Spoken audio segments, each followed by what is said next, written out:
Oh, no! Come on! Come on. Come on. Oh, what? Come on! Yes. Yes. Come on. Yes! Last turn. Yes. First place. Here we go. What? Just... why does it stop?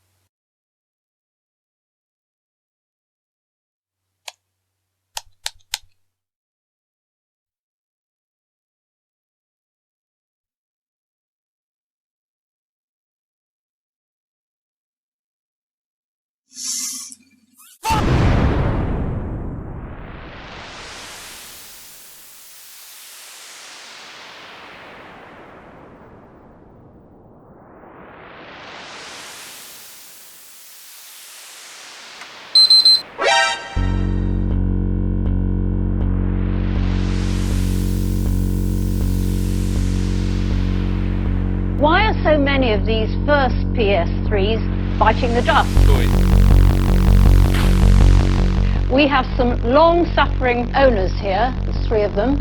How do you know when it's gone wrong? Okay, you turn it on, Yeah. You'll get a green light, then you'll get a yellow light, Yeah. and then you'll get a flashing red light, and it'll just stay flashing red. It's quite a mystery. When viewers have phoned up to complain, Sony has told them that their consoles could have broken down for a whole host of reasons that will result in the yellow light. It could be a component failure of some sort or overheating, but they say that without taking the machine apart, they can't say precisely what the problem is. Here's what the president of Sony Entertainment has to say. PlayStation 3 is not only going to be relevant in 5 years' time, but it's going to be a relevant platform even in 10 years' time. So I think the investment that the consumers make on day one with the PlayStation 3 is an investment that they can enjoy for many, many years to come. The 20GB PlayStation 3 will retail for $499 US and 549 Canadian dollars. And the 60GB PlayStation 3 for $599 US, $659 Canadian. Shirley Engel is live outside Best Buy in Burlington tonight with some die-hard gamers. Good evening, Shirley. Good evening, Nick. Well, the lights are out and the doors are closed at this location, but just check out this lineup of customers just waiting for the crack of dawn. For a couple days now, they've been waiting out front. They know what's available, they know what's there, they know what to expect. And what's the worrying bit of all that? Yellow light of death. The yellow light of death! That's exactly what happens when you buy a PS3 and you play it for a year. A year, not even a year, and boom, that's what happens. So, Sony owners, what do they do now? Well, despite them saying it would last years and years, their warranty only lasts for 1 year. If you get the yellow light of death after that, Sony want more money to sort it out. So if your box breaks, you can either throw it away or pay £128 for a refurbished model. Thank you, Sony. Thank you so much, Sony. I guess I was just not meant to play games. I mean, I can't afford a new PS3, or to even get it fixed. I don't even know what to do. Have any of you paid the £128? No, I considered it, but they told me that I would only get a 3-month warranty. Okay, so you might have to pay again after 3 months if it breaks. Just told me that if it breaks down again after 3 months, I'd have to pay another £128. If you haven't backed it up, all your personal photographs, your movies, your game settings, you've lost it all. Gone forever. Well, I've lost them, and it's like such important to me, you know, like graduation, Berlin trip. I'll never do these things again in my life. If you've owned a launched PS3, you've probably already heard of the yellow light of death. And if you're one of the lucky ones that hasn't, chances are you'll find out the hard way. Launching at $499 for the 20GB model and $599 for the 60GB model, there were a lot of people who decided it was too expensive to upgrade. One of the PS3's selling features was its Blu-ray player. This was a time when dedicated Blu-ray players were crazy expensive. If you paid for the more expensive 60GB model, you got a flash card reader that accepted SD, microSD, compact flash, and Sony's own MicroStick Pro cards. This allowed you to use the PS3 as a multimedia device, so you could load it with pictures, home videos, and music directly from your device. However, it wasn't that useful since you could just copy it onto a FAT32 formatted USB stick and transfer it that way. I wouldn't say the card reader is what made the 60GB A model worth $100 more than the 20GB B model, but Wi-Fi does. Yeah, all black trim B models lacked Wi-Fi, so you had to plug in Ethernet if you wanted internet functionality. Want to receive updates, browse the internet, download DLC, or play online with your friends? Then you had to be tethered to a router. A bigger hard drive and Wi-Fi were the reason you'd pay $100 more for an A model. While all models of PlayStation 3 are backwards compatible with PS1 games via official software emulation, only the launch models have full hardware-based backwards compatibility with PlayStation 2 games. Later cost-down models, the last of which was the 80GB Metal Gear Solid 4 bundle, had software-based backwards compatibility with PlayStation 2, which wasn't 100% accurate. After that, all fat PlayStation 3s, Slims, and Super Slims were only backwards compatible with PS1 games.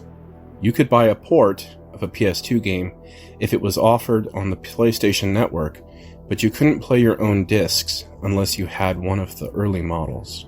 This is why the launch models are so desirable. You have 3 generations of Sony in one console. And now that the PS5 is out, people want a backwards compatible PlayStation 3 so they can play every generation of PlayStation game with just 2 consoles.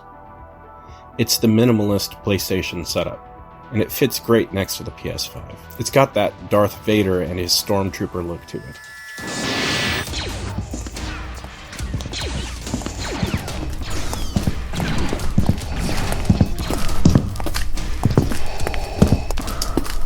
People have a tendency to get restless when they first learn of the yellow light of death, as if their console is a ticking time bomb. They start thinking about preventative maintenance and go on the internet looking for ways to keep their console working for as long as possible. While there are things you can do to help prevent a yellow light of death, you also have to be wary of bad advice. The easiest thing you can do is keeping the console free from dust and out of enclosed cabinets. If you're willing, you can jailbreak to install Webman mod for better fan control. If you don't want to jailbreak, there's now a way to adjust the fan tables stored in the PS3 directly without using PWM fan speed controller mods. But you have to open the console and solder some wires to program a chip. But while you're in there, you can also blow out the dust bunnies, change the old thermal paste, and replace thermal pads with new high-quality ones. This will go a long way to making the system reliable. However, there are other mods people recommend that can damage the PS3. Mods that look like a good idea, like cutting holes in the bottom of the case to draw cool air directly into the heatsink, cooling the CPU and GPU more. But that literally circumvents the intended circulation pattern within the thermal design of the case. In 2014, Sony's engineer director Yasuhiro Otori held a special lecture on the PS4's thermal design at Internepcon Japan trade show in Tokyo, where he compared the PS2, 3, and 4 thermal designs. You can see from these slides that air is supposed to be drawn in through the top and front ventilation holes, where it first passes over the Blu-ray drive and flows through the power supply into the lower compartment, where the heatsink cools the GPU and CPU.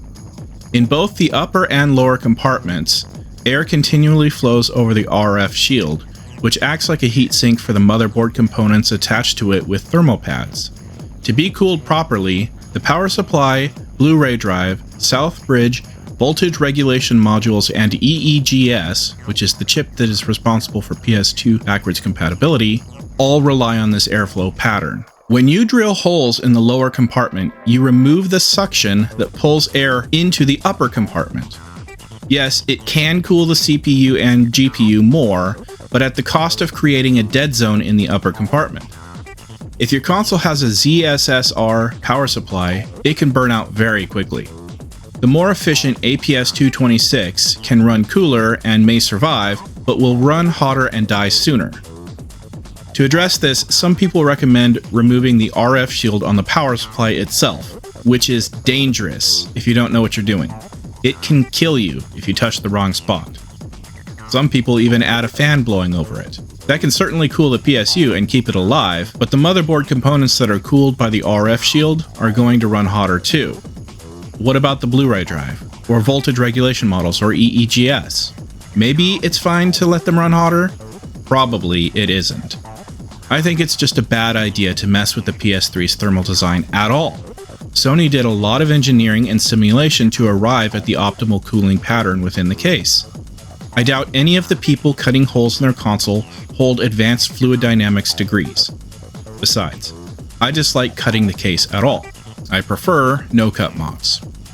Another popular idea is that the neck token bulk filtering capacitors are defective, that to prevent them from causing the yellow light of death, you should recap using tantalum polymer decoupling capacitors. However, the tokens are superior in almost every way compared to the caps you will be replacing them with. When you replace the tokens, you need to be careful about selecting capacitors that meet the token's specifications, combined capacitance, ESR, and voltage rating. And because the tantalum polymer caps don't attenuate high-frequency noise as well, you may want to consider adding an array of multi-layered ceramic capacitors to knock the high-frequency noise down a bit. I don't want to get too far into the electrical engineering side because I already wrote an exhausting series of posts detailing it and made a replacement designed to make soldering easier. The point is that the neck tokens are better and you shouldn't want to replace them unless you have to. They can last a long time in a properly maintained console, so removing them should not be considered preventative maintenance. I'm starting to get a bit ahead of myself though. Let's back up a bit. You need to understand what causes the yellow light of death, and that was a hot topic for a long time. In my opinion, the best video on YouTube about this issue is the video done by Displaced Gamers. When the TV series mentioned earlier elected to use their special oven to reflow the board, they didn't isolate a problem. They actually changed a lot of variables by applying extreme temperatures across the entire board. This doesn't specifically reflow the GPU and CPU solder balls, it reflows pretty much everything.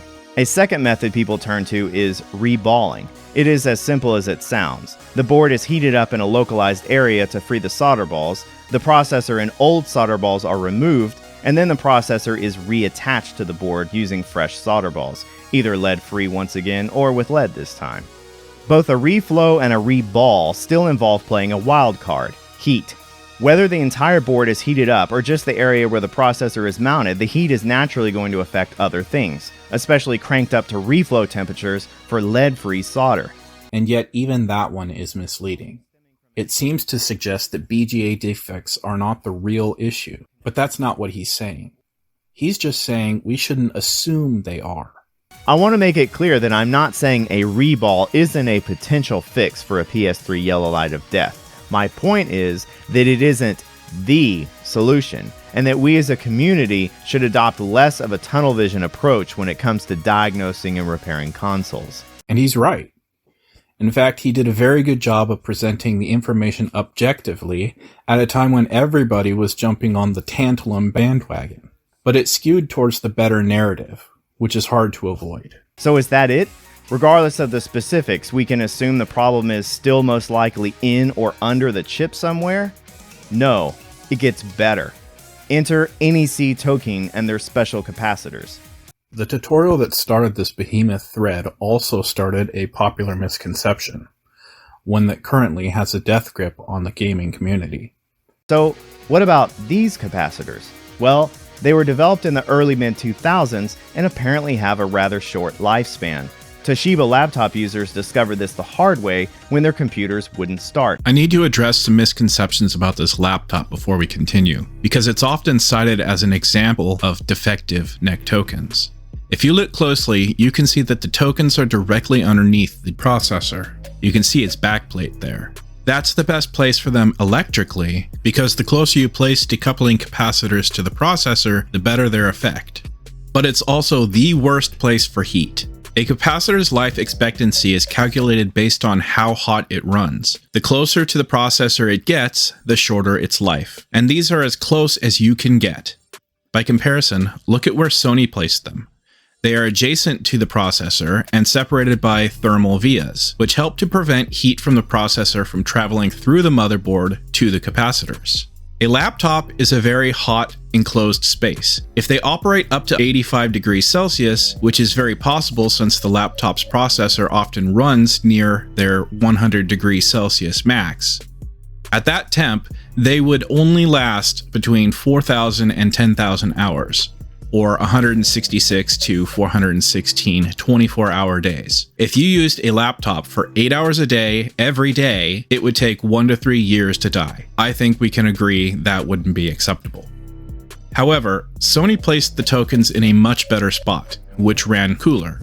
From my own tests, in a well-ventilated console and at a room temperature of 20 degrees Celsius, or 68 degrees Fahrenheit, they ran 65 degrees once the console was up to temp. Using Comet's equation for calculating capacitor life based on operating temperature, these should last 667 days in the PS3, at least. That's assuming the worst case scenario, that they perform like an electrolytic cap. If you played 8 hours a day, 7 days a week, the caps could fail in 5.5 years. But according to BGR.com, the average gamer in the US only spends 22 hours per week playing games. So that would mean the average gamer's PS3 could last 29 years with its original TOKINs, if well maintained. And let's say it wasn't well maintained, full of dust, and the TOKINs operated at 85 degrees Celsius. In that case, the average gamer's PS3 could die in 3.5 years. So yeah, it's important to keep your console dust-free and out of enclosed spaces like a cabinet. Or in other words, there was nothing wrong with the TOKINs. They performed according to their stated specification. Engineers need to take that into consideration when designing the cooling solution. Toshiba apparently did not get the memo. The solution is to remove the specialized capacitor and work in 4 tantalum capacitors in its place, making sure the replacement's capacitance total meets or exceeds the original cap and that the ESR remains just as low. This restores the laptop to working order. It seems to be a very common problem and repair with the Toshiba A300. And of course, the PlayStation 3 uses 8 of these same capacitors, 4 on each side of the motherboard, 2 pairs for each processor. If these caps can't help maintain proper voltage for the CPU or GPU, guess what? Yellow light of death. Some capacitor types can come back to life and do their job after adding, you guessed it, heat.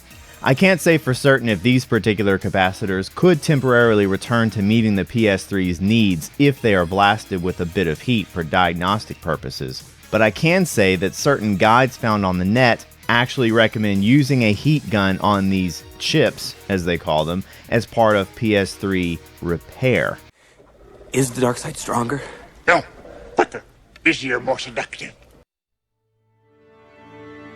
POST stands for Power On Sequence Testing.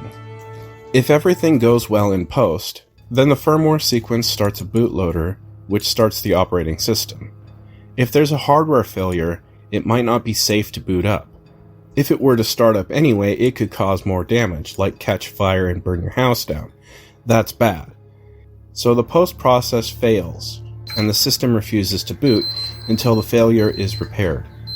The yellow light of death is actually a safety measure. But how do you fix it, you're wondering? Well, that's a minefield. If you've ever searched the internet looking for answers, you no doubt know what I mean. Some people say it needs professional reballing costing hundreds of dollars, whereas others say that's a myth and the real problem are the neck token capacitors. There are tutorials online showing you how to do it yourself. Crazy things like intentionally overheating the console by turning it upside down, wrapping it in a towel, or placing it in a box and using a hairdryer to heat it up. Some go Hansel and Gretel and put it in the oven. Still others go Dirty Harry with a heat gun special. Do I feel lucky? Well, do you, punk? The truth is, however, there is no quick fix that accounts for every yellow light of death. We all want there to be a singular cause that fixes 90% of all yellow lights. Something that we can easily fix at home without special training or expensive equipment. But that's wishful thinking. It leads to all kinds of bad advice. Sometimes that advice appears to have worked, then people spread it. Meanwhile, their console dies, but they've already went out and told everybody that it worked. The damage is done then, the myth has spread, someone else has tried it already, and the cycle continues. This kind of thing is out there causing people to believe all kinds of weird stuff. Now nobody knows what's really going on or who to believe. it just devolves into chaos. The truth is, it's going to require some troubleshooting to figure out what went wrong. And then, it will probably require some experience and equipment to fix the problem. Throwing fixes at the problem solves nothing. It just wastes time. It's better to diagnose it first. In the fall of 2019, PSX Place member and developer Zico Zhao, I don't know how to pronounce his name, but he was finally able to obtain the SYSCON firmware key that he had been working toward obtaining for 10 years. And in the summer of 2020, PSX Place member DB260179 started a SYSCON Diagnostics thread in which he presented a tutorial and script that allowed us to access the system control chip on the PS3 using a simple UART serial to USB converter. The SYSCON is basically the all-seeing eye of the PlayStation 3. It dictates how the system is powered on and monitors if everything is going well. If not, it'll immediately shut down to protect the console from malfunction. It also generates an error code and stores the last 32 in an error log. By gaining access to this error log, we can now use these codes to diagnose and repair consoles. There are other useful commands too, like reading temperature sensors, usage time, creating custom fan tables, turning the console on and off remotely, and much more. The days of guessing the cause and trying random fixes until something worked were over. This greatly improved the accuracy of diagnosing the cause of PS3 yellow lights. We quickly learned that the GPU issues like BGA or bump failures were associated with A040-3034 and an associated data error. We also learned that bad RSX tokens caused 1002 errors, and that bad CPU tokens caused 1001 errors. However, it was also clear that many errors could be caused by other things, so it's not like one error is always caused by the same fault. The SYSCON error codes are a tool to help make a diagnosis, but the codes need to be taken in context. What's the work history? Has it been previously worked on, and what did they do? Is there physical damage? Was it dropped, or is there lots of dust? In what shape is the thermal paste? Is it dried, pumped out under the die? How much usage time does it have? Is there a large difference between bring up and shutdowns that indicate that it may have started its life as part of a PS3 farm, like a supercomputer for the Air Force or protein folding for medical research? Because that was a thing. The SYSCON error logs are a powerful new tool in the PS3 repair toolbox, but it's just one of many needed to make a proper diagnosis and fix the console. You still have to possess the tools, knowledge, and skill to fix a PS3. They are difficult. You must not go. But Han and Leia will die if I don't. You don't know that. But I can help them. I feel the Force. But you cannot control it. This is a dangerous time for you, when you will be tempted by the dark side. Repair. R2, fire up the converters.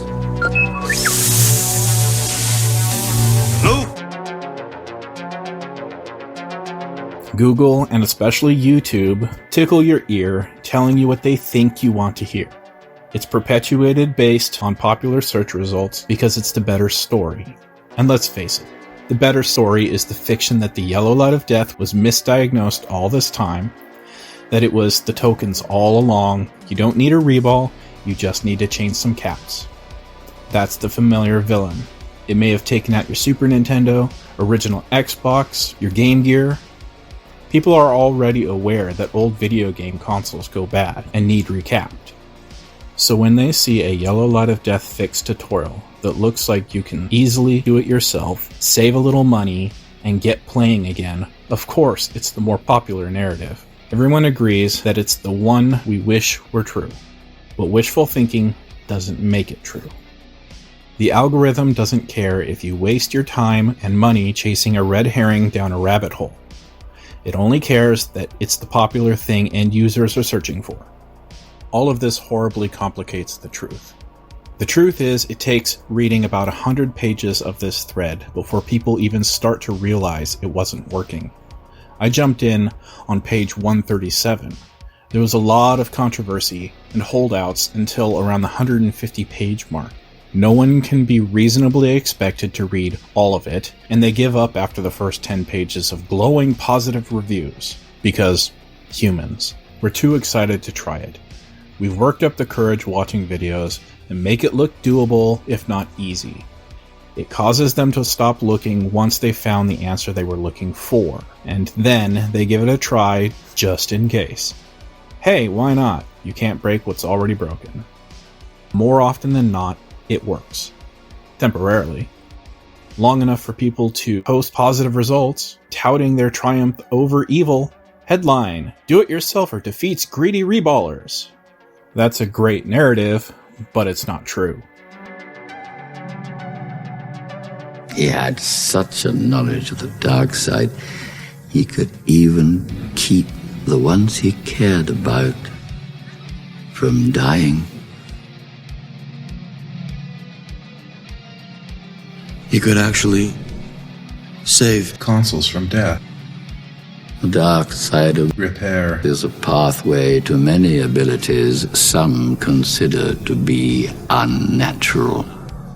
I did a lot of research into this topic since first hearing about it a few years ago. More than that, I painstakingly collated every user's experience reported on this 200-plus page thread into a spreadsheet and performed a statistical analysis of the data. What I found backs up my claims. I'm not just spouting off an opinion here. 80% of the 166 tantalum fixes were later confirmed to have failed or were inconclusive.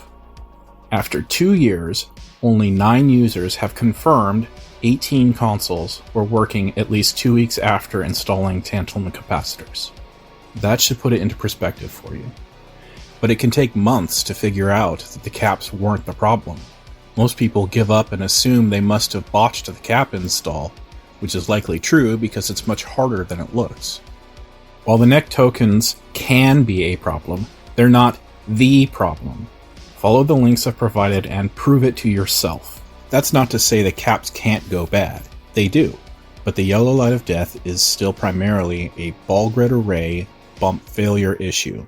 It always was. There is also a concern that the problem stemming from excessive heating and cooling is not in the lead-free solder balls that connect the processors to the board, but rather the solder bumps that connect the die to the substrate. Reliability can be compromised because of a large thermal expansion difference between the two layers. The underfill used as part of the package is supposed to help improve reliability by reducing shear stress on the solder bumps, but by the way, the underfill used on flip chips of this era has also been cited as problematic. Even Microsoft admitted to it in their Xbox documentary.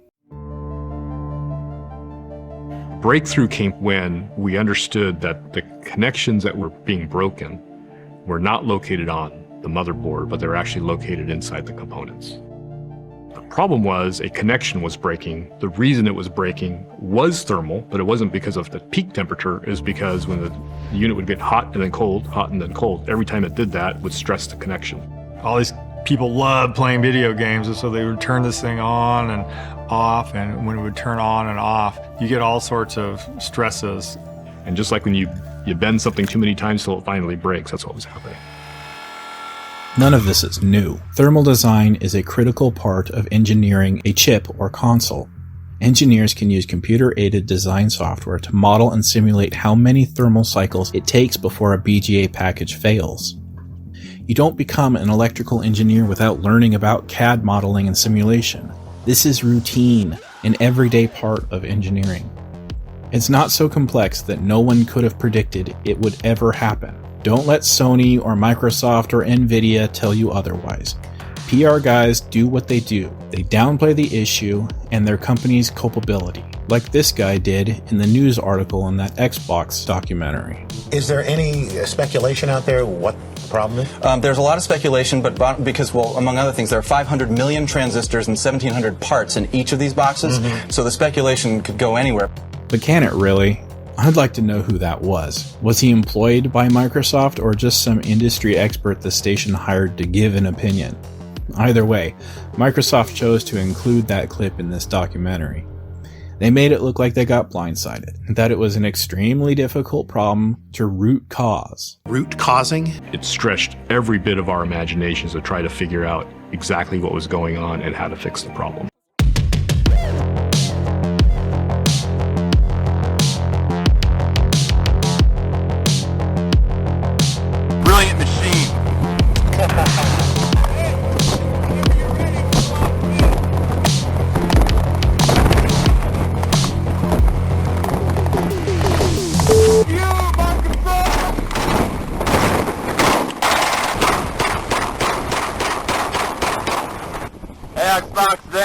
could refurbish this. Just remember that Microsoft is not going to release a documentary publicly detailing everything. They did a great job with it, don't get me wrong. I enjoyed it. I even felt better about Microsoft and getting an Xbox Series X after watching it, which is no doubt the reaction they had in mind. Here's the but. He used the term breakthrough when they realized the problem was the BGA/bumps. The video's carefully crafted choice in words implies that it was some sort of revelation. If GPU-related issues was truly a revelation for them, then somebody in the supply chain didn't do their job. Whether that's Microsoft, ATI, TSMC, or somebody else, we don't really know, but somebody knew, or should have known, an issue was coming. It was not an unknowable problem. It might have been missed, sure. They did say they only had 9 months to test the chip, but if that's the whole story, then why did it happen to Sony also? Chip manufacturers, console and laptop OEMs are all balancing other factors. Factors like thermals and sound, manufacturing complexity, component cost and availability, initial sales goals, launch price, support and servicing, estimated cost of recalls, and it goes on and on and on. They each have a strategy, and reliability often isn't the most important factor. Smaller manufacturing processes allowed them to pack the same performance into a more power-efficient die, so there was less heat to sink and less package warpage. Also, the fan curves were adjusted, fans themselves were changed, different heat sinks, the airflow in the case was redirected, the method of attaching the IHS was changed, etc. Basically, they improved the thermal design over successive model iterations to improve reliability to an acceptable level, while also lowering the bill of material costs to make the consoles cheaper. That's good for everyone. It wasn't entirely Sony or Microsoft's fault. It was an industry-wide issue that affected increasingly hotter chip designs when transistor density reached a critical design bottleneck. Just like the Xbox 360 Red Ring of Death, these consoles were released around the same time with the same manufacturing defects at the GPU OEM level. Previous design practices were no longer effective to reduce BGA bump failures to an acceptable level. Advances in miniaturization created a plague for the hottest 90nm chipsets during that console generation. Who's to blame? First of all, we use an industry standard process. How we manufacture the chip is identical to a whole lot of companies. Okay? And this particular bump material and underfill material has been used to produce billions and billions of chips, not millions of chips. It's just there's a happy circumstance or unhappy circumstance that just happens to be exactly right on power, thermal, that kind of hit that spot. So who ultimately, the way I look at it is there's nobody to blame. There was a lot of confusion about the issue. No one would admit outright it was their fault unless forced. In that press conference I showed earlier, Nvidia only did the right thing when forced, by losing a class action lawsuit. Charlie Demirjian of semiaccurate.com sums it up perfectly. He said, "We're glad to see that Nvidia is finally allowing the clues to sink in, even if they had to be applied with a $319 million bat. Up to this point, I have intentionally been vague about who's responsible. I wanted the confusion to come across to set up this next part.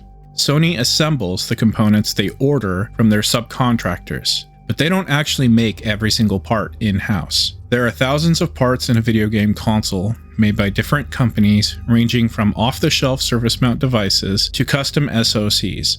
While yes, that Microsoft PR guy was right about there being thousands of parts that can fail, in this case, it's the GPUs that were primarily causing the yellow light of death and red ring of death. So we have three major entities here. The console designers, Sony and Microsoft, the GPU designers, Nvidia and ATI, and the fab that actually made the silicon. Now we don't know 100% that all chips were made by TSMC. In fact, in the 360, we're pretty sure that some of the GPUs were not made by TSMC. As far as we can tell, it's chips made at TSMC that became defective. Not necessarily all of them, but a significantly high failure rate.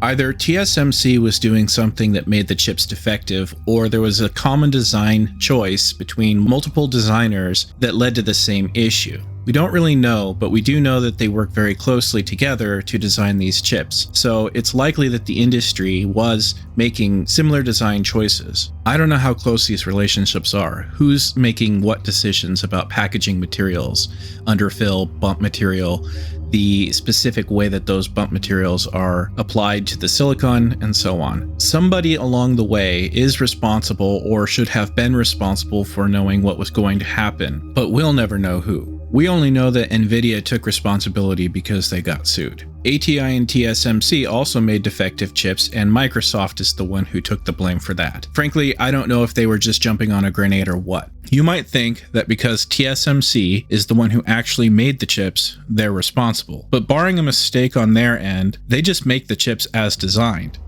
If Nvidia designs a defective package, TSMC will faithfully reproduce the defective design.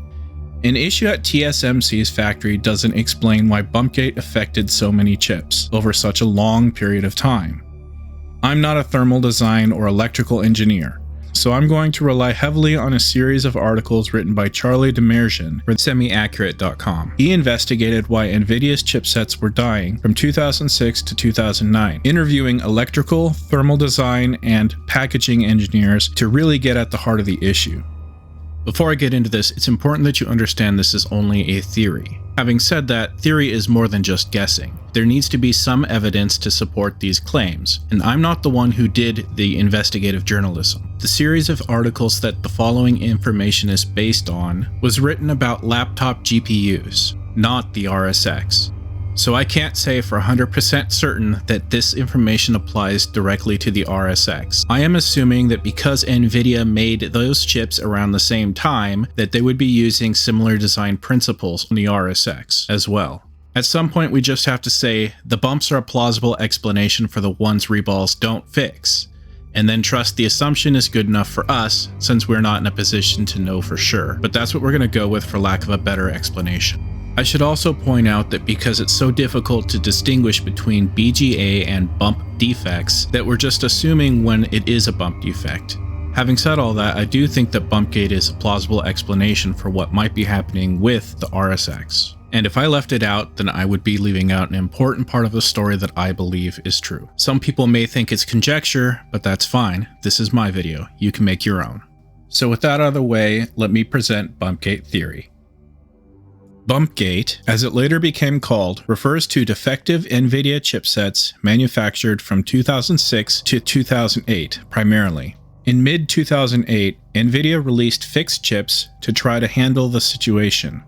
These chips may or may not still be defective because they didn't fully understand what was causing the issue by that time. But by sometime in 2009, they did.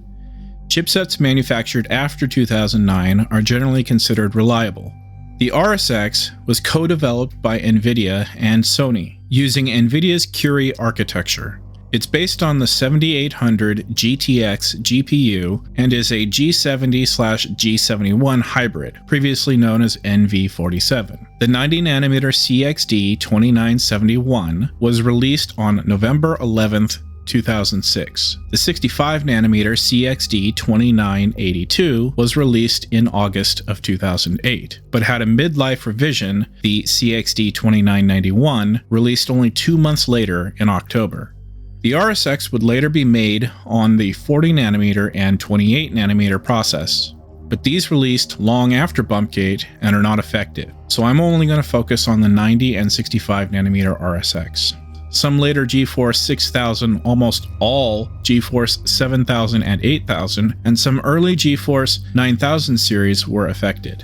So what's really going on with the PlayStation 3's GPU? First, we need to talk about thermal expansion. Every material has a property called the coefficient of thermal expansion, CTE for short. This can get complicated, but the idea is simple. When things heat up, they expand. When two things of different CTEs are sandwiched together, like the RSX is, the difference in these expansion rates causes stress on their joints. For example, if you have a rusty bolt that won't budge, you can loosen it by heating it up with a blowtorch. It expands, breaks loose the rust that was essentially gluing it in, and then you can unscrew it. If you weld two strips of different metals together, you can literally see it bend with temperature changes. This is called a bimetallic strip, and it's used to make thermometers in many applications. Okay, let's talk about flip chip BGA packages. Starting at the top of the RSX is the internal heat spreader, IHS. It's a nickel-plated hunk of copper. Its job is to spread the heat away from the die and transfer it to the heatsink. Next is a thermal interface material. It fills the microscopic pores between surfaces, and it's needed because air is a poor conductor of heat. If you could get the surfaces perfectly flat, you wouldn't need anything, but that's practically impossible. If you don't have any paste here, the console will overheat quickly. Over time, this paste can wear out and temps slowly rise without you noticing until the fan is louder than you remember it being, at which point you need to delid the IHS and replace the paste. The error code for an overheating RSX is A080-1201, and we've never had one reported on the forums. Usually, overheating is due to the CPU, not the GPU. However, even slight increases in the RSX temperature are bad news for it. Next, we have the silicon die itself. This is the actual processor, where work is done and the heat is produced. But the heat isn't uniform. There are hot spots on the die. This uneven heating leads to areas of the die that have higher stresses due to thermal expansion, which is primarily a concern for the bumps underneath. The bumps interface the die with the interposer, which is a PCB designed to interface the silicon die with the motherboard. Sometimes this is called substrate, but actually the substrate refers to the material that the interposer is made of, FR4 laminate composites. This is necessary because the die has to be attached in a very special way at TSMC's packaging facility. There's an unforgiving balance of materials and methods required to package a flip chip BGA processor, especially large ones. This ultimately is where the issue lies, but let's finish dissecting the chip first. Solder balls are then used to attach the package to the motherboard. TSMC applies the balls to the BGA on the interposer at the factory. The whole thing is placed into a carrier for Sony's pick-and-place machine. Once Sony's assembly facility receives them, they are placed onto the motherboard along with all the other surface mount devices, and then the whole motherboard enters a reflow oven to solder them in place. The RSX is guaranteed to withstand reflow temperatures this once. Each time someone reflows or reballs a console after the initial reflow, it harms the chip. This can be done successfully multiple times, but there's a limit, and it's better not to have to do it ever again. Okay. Now let's get at the heart of the issue. The hotspots on the die represent where the most electrical current is flowing. The bumps under these areas are conducting more current than bumps elsewhere. Each bump can only handle so much current before it burns out. When high current passes through the bumps, you get an effect called electromigration. The solder molecules can literally get pushed around by the force of the electrons passing through them. This leads to voids in the bump, and they reduce the amount of current the bumps can handle. Electromigration can lead to both shorts and open faults. This is one reason that the ohm test works to tell us if a chip is dead or not, because the resistance on these voltage lines can indicate the health of the bump and the die's internal traces. Because of this, the amount of current a bump can handle is important. Some bumps see current loads closer to their limit than others. Say for example that each bump can handle 1000 milliamps, but should only ever see 800 milliamps for longevity. The bumps in cooler parts of the chip might only see 200 milliamps, whereas the ones under hot spots might see 800. They won't last as long, and if some of them break or burn out, the remaining have more current load. Now those operate closer to their limit and burn out faster. It cascades quickly, and when enough of them break, the chip dies. So the strategy is simple. Spread the current between as many bumps as possible. The more bumps there are to spread the load between them, the less current any one bump sees. There isn't unlimited space though, so NVIDIA needs enough bumps to handle the current demands of the chip, but not too many that it crowds out the design. This is why the choice in bump material matters. Eutectic bumps have a lower melting point, and each metal in the alloy crystallizes at the same temperature, leading to a strong, durable bond. They can be a tin-lead alloy, like all-purpose 60/40 solder, or they can be a lead-free alloy containing gold tin or tin-silver copper, depending on what characteristics the packaging engineer wants. The kind of bump material NVIDIA ended up choosing is called high lead, 95% lead, 5% tin. The advantage of high lead bumps is that they can carry much more current than eutectic bumps. They have a high melting point, typically above 300 degrees Celsius, requiring reflow process temperatures around 350 degrees. That meant that they didn't need as many bumps to handle the current and could establish a temperature hierarchy. Once TSMC solders it on the interposer, using specialized equipment and materials, it wouldn't be reflowed again when Sony went to install it on the motherboard. That could weaken the bond. From this perspective, high lead bumps seem practical. However, the bump pads themselves are eutectic. They're an alloy of metals too. If you use eutectic bumps with eutectic pads, you get a much better joint than you do if you use high lead bumps. Because NVIDIA chose to use high lead bumps instead, they backed themselves into a corner they couldn't get out of without redesigning the entire chip. High lead bumps are stiffer and more prone to stress fractures. They need to be reinforced. And that's what underfill is for. Underfill is a glue-like material that is run between the die and interposer in the area around the bumps. Then it's cured. Its purpose is simple: to provide mechanical support to the bumps. Its viscosity can range from gooey to rock hard. The softer the underfill is, the less support it provides. The harder it is, the less stress is transferred to the bumps. So in general, you want it to be as hard as possible. But there's a catch.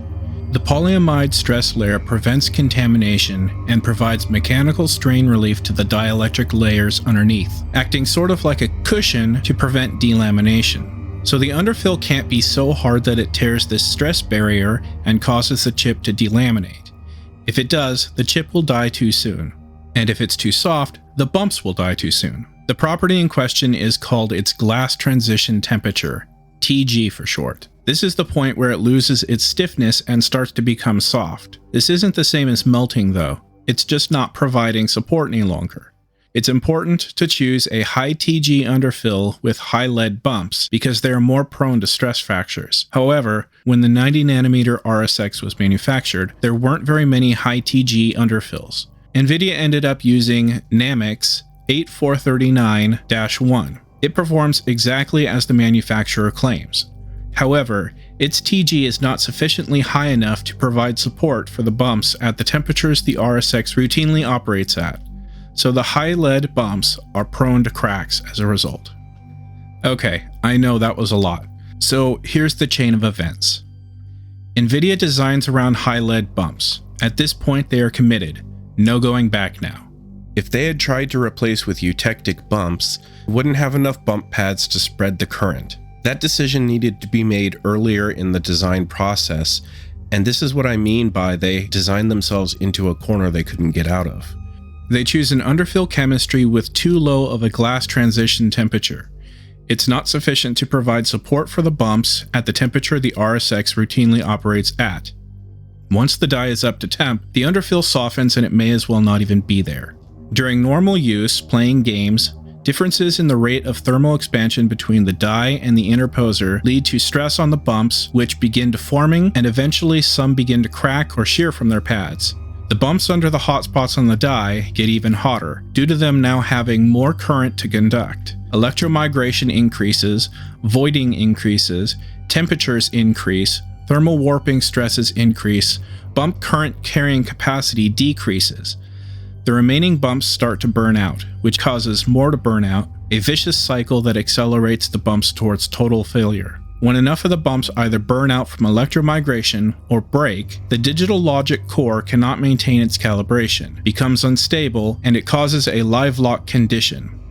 This is like failing to pass somebody in a hallway because both of you keep choosing the same direction to swerve. Normally you would try to resolve the issue by agreeing which way to go. The PS3 does something similar, but because the issue is a hardware fault, the live lock condition cannot be resolved. The console freezes, artifacts, and a BE attention signal is raised when live lock resolution fails. That's the SYSCON's cue to say, enough is enough. BE attention is not supposed to raise after startup, so the SYSCON shuts the console off immediately with error codes A080-1701 and A080-1601. This is how the chain of events appears to you.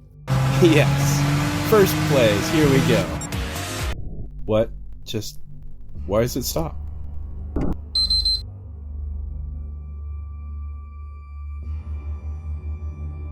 If the bumps are so bad that they don't reconnect after the console cools, then you won't be able to turn the console on again.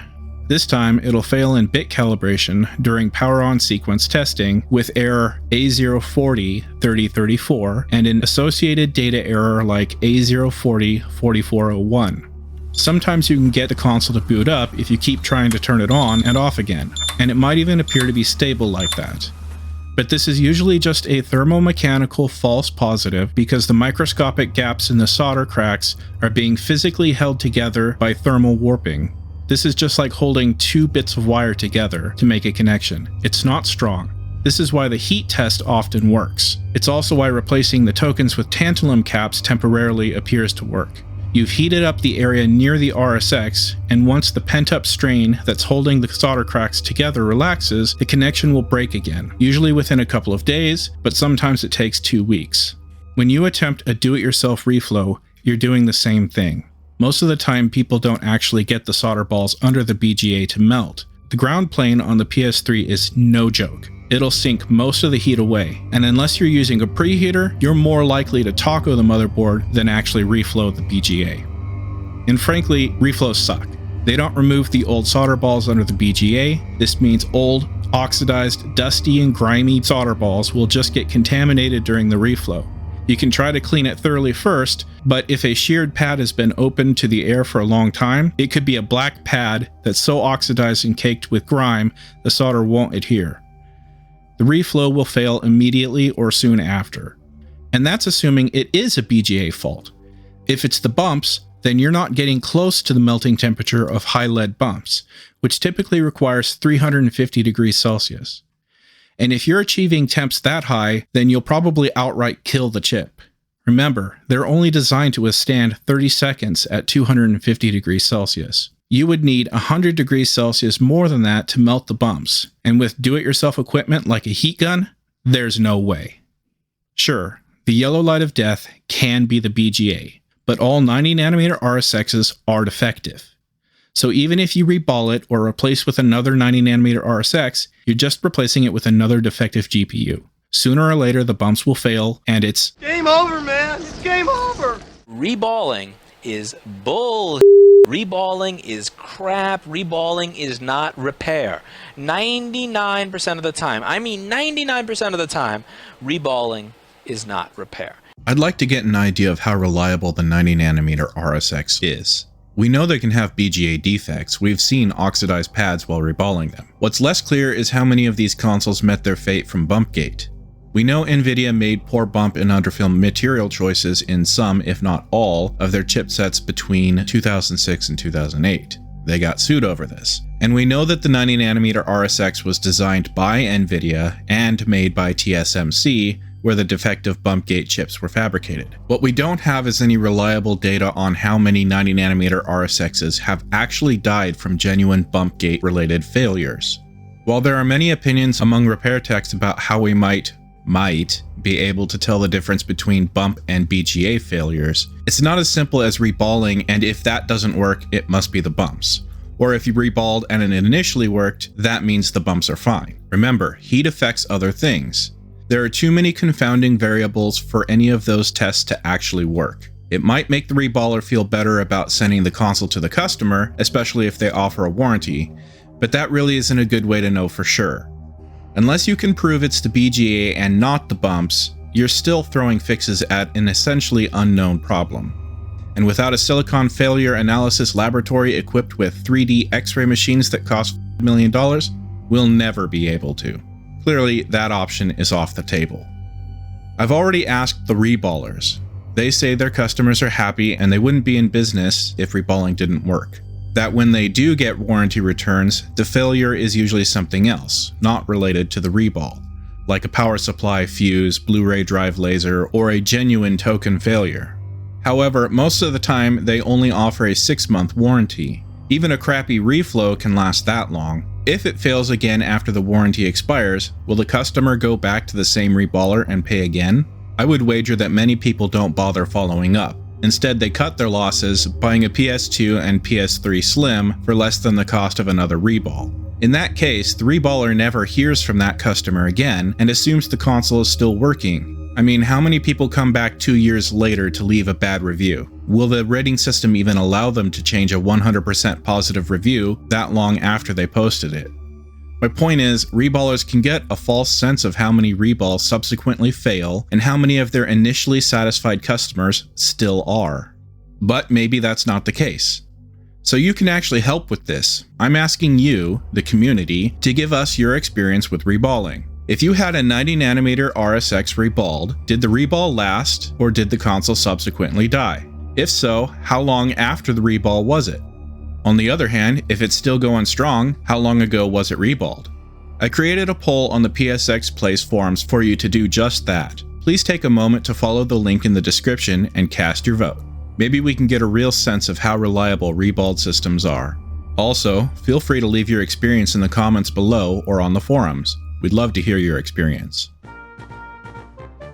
For the longest time, you had to replace the 90nm RSX with another 90nm, if you could find a working one. And that's the problem. Sony sold 14.41 million PS3s with 90nm RSXs. A through E models all had a 90nm GPU, but also the G and H models, which weren't backwards compatible, but still had a 90nm GPU that you could harvest from. So they have been a source of working 90nm RSXs for those who are willing to sacrifice a working console for its GPU. But those consoles also go bad right and left. So the supply of 90nm GPUs has been steadily shrinking. And because the 90nm RSX is defective, there's no telling how long it will last. At one time, there may have been new old stock 90nm RSXs produced, but never installed. However, those were all bought up by reballers long ago. So now, 90nm RSXs are in short supply, and those that are available are either bad or taken from a working console, essentially killing the living to resurrect the dead. Technomancer nonsense. This is just skirting the issue though. It's a war of attrition. Eventually the supply of 90nm RSXs will be gone. And then what?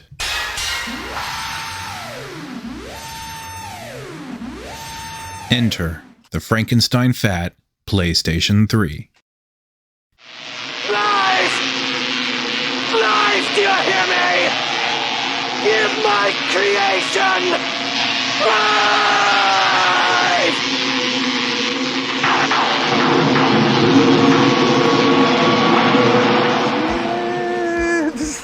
It lives!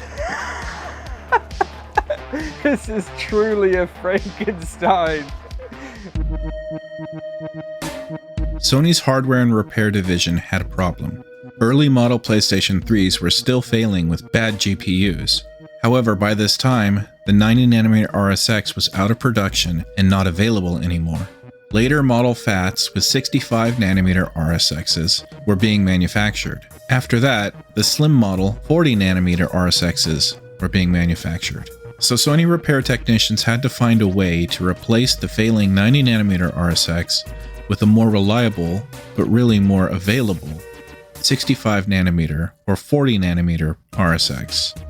About 2 years ago, the user IC Ferrum started the thread Frankenstein Phat PlayStation 3, a CECHA with 40nm RSX, on the PSX Place forums. That's when we first became aware of the fact that Sony had done this. Of course, we were super stoked. The idea that we might be able to reverse engineer this method meant that we could finally resurrect and save these desirable consoles.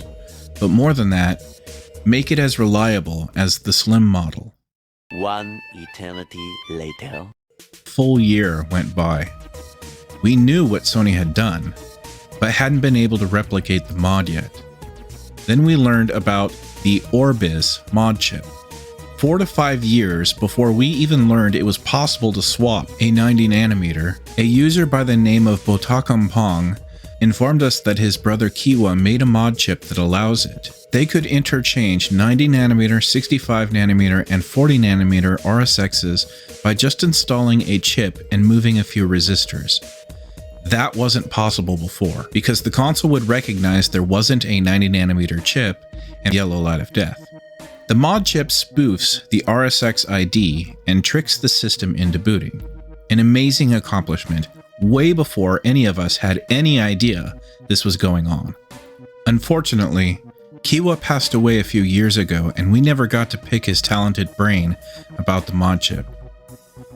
His brother Botakumpong has carried the torch selling and installing the mod chip out of his shop in Jakarta, Indonesia. He's been offering the service for years before we knew it was possible.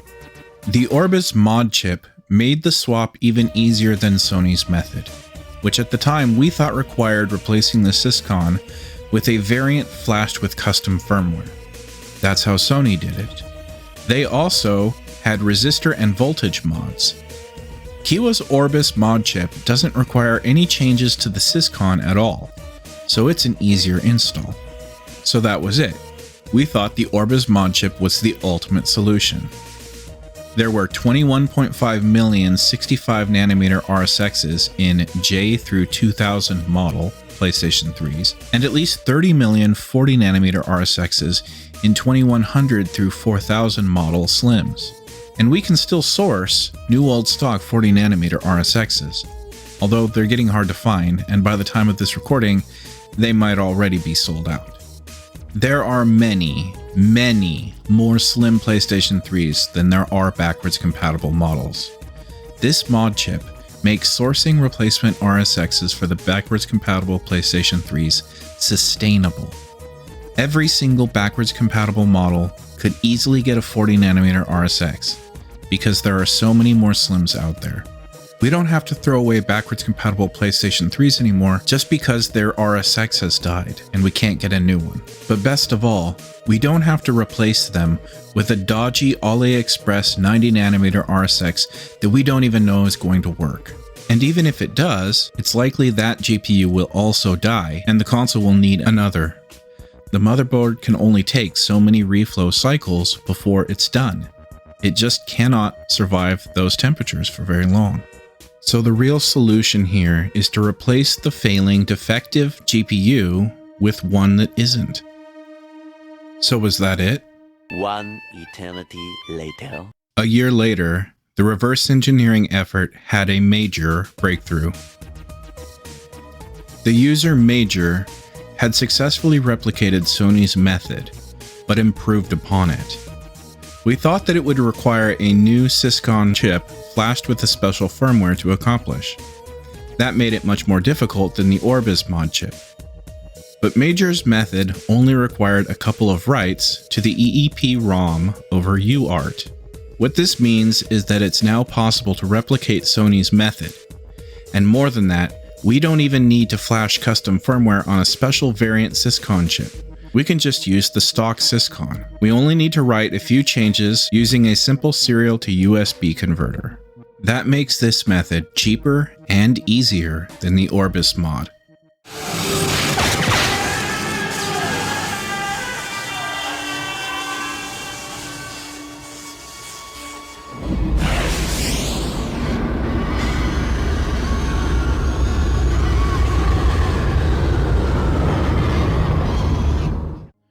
The choice now becomes which RSX do you replace the 90nm with, the 65nm or the 40nm.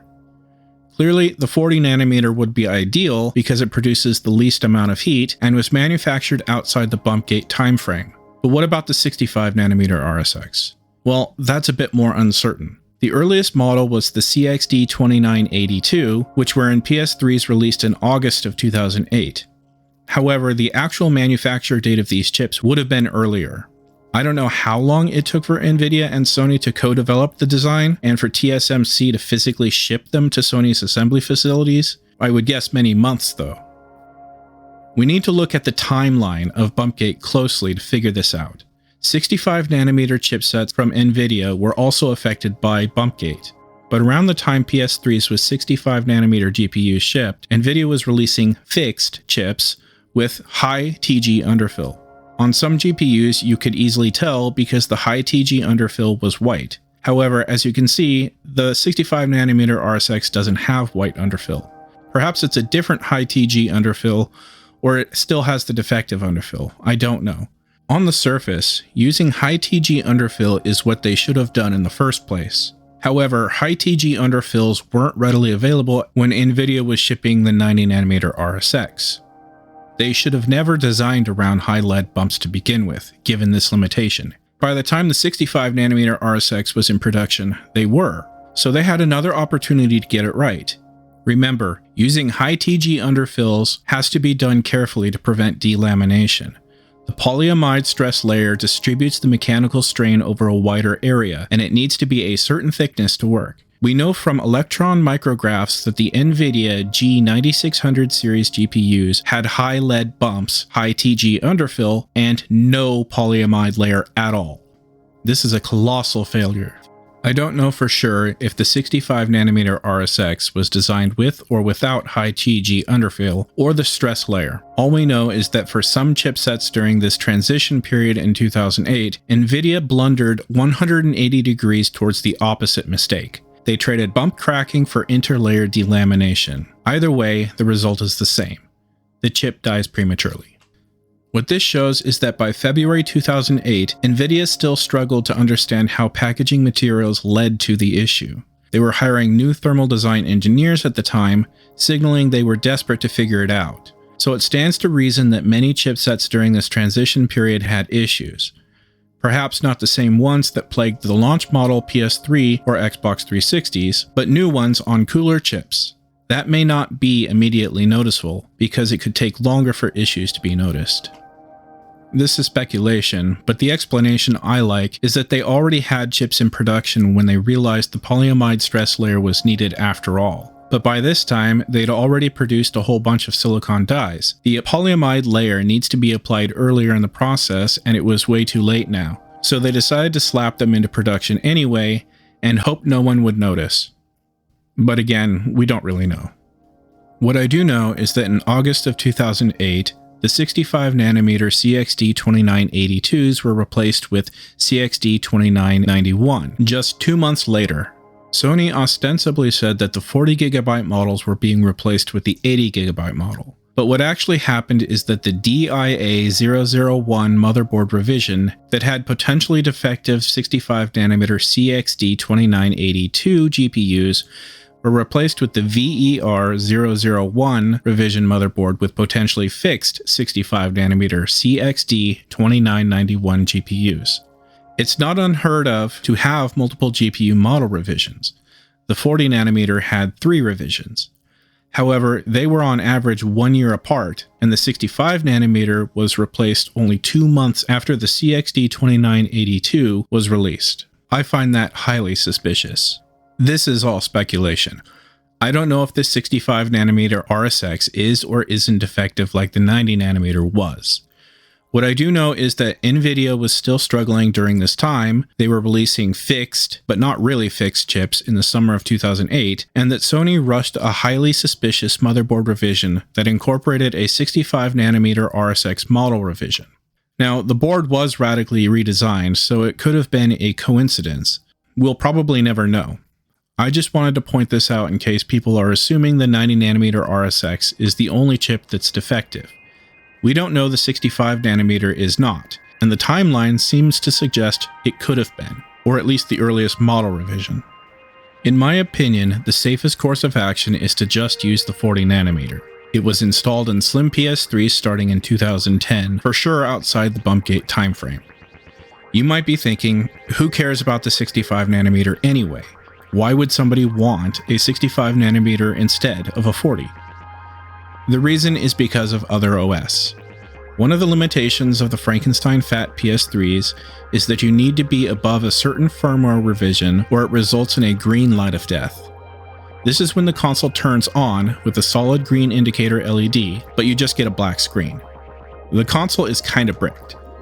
You need to flash the NAND to recover from this. The lowest safe firmware we've tested is System Firmware 3.55. However, Other OS was removed by Sony in System Update 3.21. In order to enable Other OS, you need System Firmware 3.15, the last retail system firmware that supported it. You can't do that with a 40nm RSX, but you can with a 65nm. While technically you can go lower, it's not advised because we're not 100% sure what firmware revision supports all RSX revisions. We do know that 3.55 supports all 40nm, and 3.15 supports all 65nm, so those should be considered the minimum safe firmware revisions.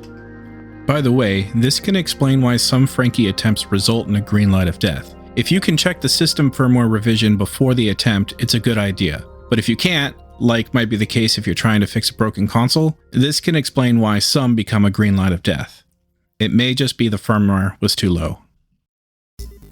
Look, I don't want to come across preachy, like I'm some kind of expert electronics repair technician that never makes mistakes. I'm not. I started small, fixing Atari 2600s, a broken Super Nintendo I bought on eBay, and modding my childhood Dreamcast. I was into it just for myself, since I was on an original hardware kick. I was adding the consoles I never owned as a kid and wanted to do it cheap by fixing them myself. I wanted to learn how to solder and mod consoles, mainly for the fun of it and to save money. My goal was never to resell them and make a profit.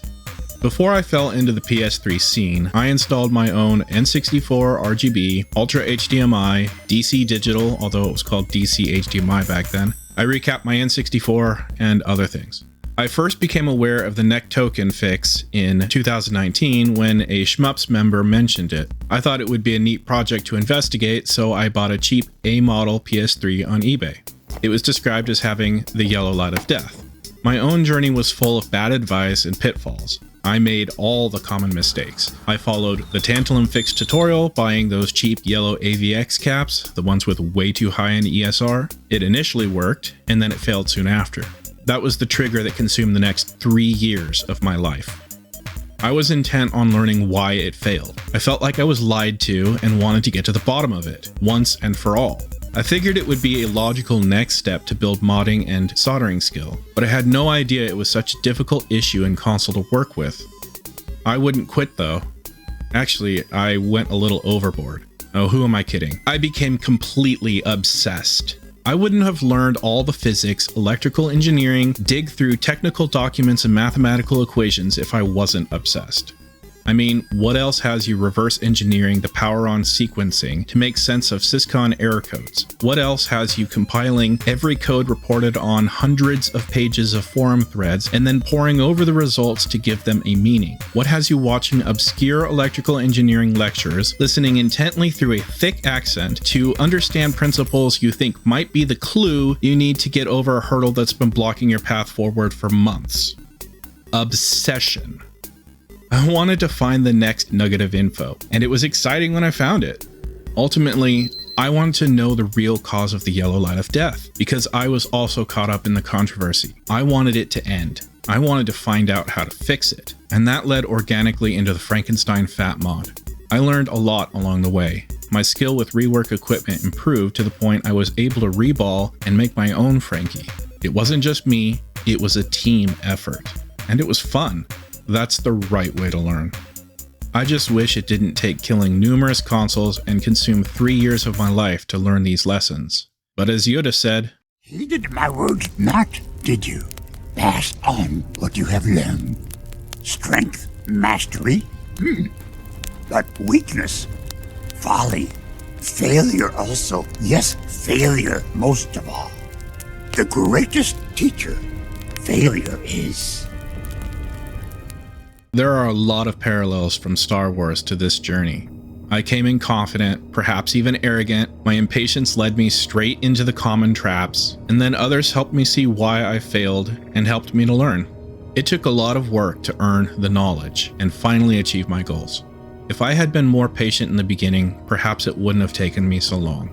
But I shouldn't be so hard on myself, and if your story is similar, you shouldn't either. There's a lot of misinformation out there. It's hard to separate the truth from the noise. The dark side is easier, more seductive. It lures us in because we want it to be true. But in the end, only hard work and facing reality will yield lasting results. There are no shortcuts to diagnosing and repairing consoles, especially complex ones like the PS3. There's a lot of blame to go around. The yellow light of death is a complex issue with many moving parts and unique situations that coalesced into an unforeseen, but not unforeseeable, problem. It happened over the course of many years, and the ensuing confusion made matters worse. The complexity of the issue made it hard to understand and fix. The cover-up of what chips were affected and exactly what materials were used makes it hard to be sure about any of this. So there are still unanswered questions. Perhaps we'll never get all the answers and are only able to speculate. So be it. I did my best. Whatever. We're past that now. The damage is done, the milk is spilled, it's time to move forward. Repairing the yellow light of death is much easier today than it was 3 years ago. The SYSCON error logs give us the ability to better diagnose consoles. The Tantalum fix showed us the NEC tokens can and do go bad, even though it wasn't as big of a problem as we all hoped it was. Reflowing, yeah, it was a dark stain on the history of PS3 repair, but the Frankenstein Phat mod now allows us to truly repair GPUs. The days of unrepairable backwards compatible PS3s are hopefully over. Now, before you ask, no, I don't offer this service myself. Currently, there are very few people around the world offering it. There are a few people who buy, fix, and sell Frankies on eBay, but they're not cheap. Even before the Frankenstein Phat mod, reballed backwards compatible PS3s were selling for $500 to $600. Frankies are far superior and require extra steps, so it's worth more. I personally would like to see the prices fall. In that regard, I'm hoping this video will help spread the word, get more shops interested in offering the service, and fosters a healthy competition that drives the price to a more reasonable point. If you're interested in getting this done, check the PSX Place forums to see who is currently offering it as a service. Currently, at the time of this video, in the United States, Computer Booter is offering it. In Europe, there is Victor. In Jakarta, Indonesia, there's Botak Kampang, but who knows if they all keep offering it. They may decide it's not worth their time, compared to the repair shop's bread and butter HDMI and USB port replacements. I wouldn't blame them if they did. It's a very difficult process with high risk. I therefore don't classify it as a mod, something you would do to improve a working console. I see it only as a path forward for repair. Like a reball, you don't do this unless you have to. And frankly, the PS3 isn't exactly retro yet. People have only just started to get crazy about collecting and reliving this generation. But when it becomes retro, I anticipate the desirability of these relatively rare backwards compatible PS3s will only increase, especially these ultra rare consoles with reliable GPUs. Perhaps by then the economics of providing this service will become viable and we can finally end the yellow light of death. Actually, I shouldn't be so dogmatic about it. There are plenty of other things that can fail, but removing the major causes of failure for these desirable backwards compatible models should make them as reliable as the Slim. While we've only been doing this for a year, we do know that there are official Sony refurbished Frankenstein Phat PS3s out there still going strong 10 years later. The fact that the modding community was even able to reverse engineer, replicate, and improve upon Sony's method is a win for the gaming community. It was a crazy ride, and I'm glad I got to be a part of it.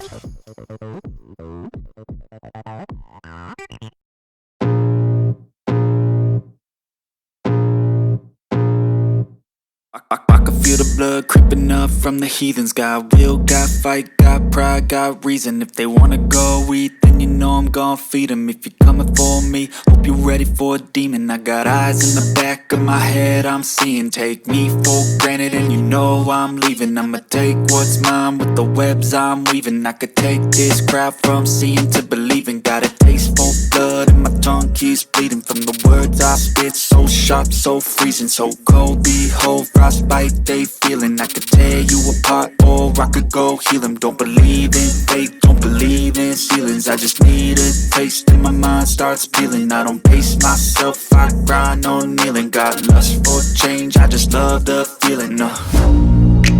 I ain't gonna give up. Got too little time, I'ma live up. Head down, push forward through the tough times, cause anything worth doing is a tough climb.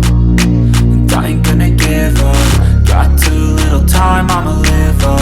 Head down, push forward through the tough times, cause anything worth doing is a tough Cause climb. I'ma live life for the fight, yeah, I'm here to get it. I got drive, got sight, always have a vision. I don't lie at night, I be in my feelings. I'ma be fine, need time, and I'll soon be winning. I live life for the fight, yeah, I'm here to get it. I got drive, got sight, always have a vision. I don't lie at night, I be in my feelings. I'ma be fine, need time, and I'll soon be winning. I can feel the blood creeping up from the heathens. Got will, got fight, got pride, got reason. If they wanna go eat, then you know I'm gon' feed them. If you're coming for me, hope you're ready for a demon.